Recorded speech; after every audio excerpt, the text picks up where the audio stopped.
बिस्मिल्लाहिर्रहमानिर्रहीम।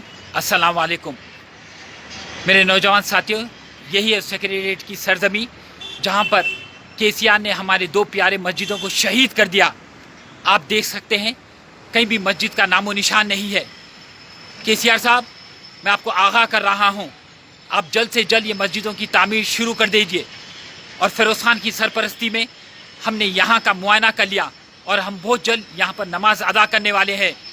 और केसीआर साहब, अगर से आप मस्जिद की तामीर जल्दी से जल्द शुरू नहीं करेंगे तो अल्लाह की कसम हम प्रगति भवन और तेलंगाना भवन जो है उसकी ईंट से ईंट बजा देंगे और उसको खंडेर में तब्दील कर देंगे।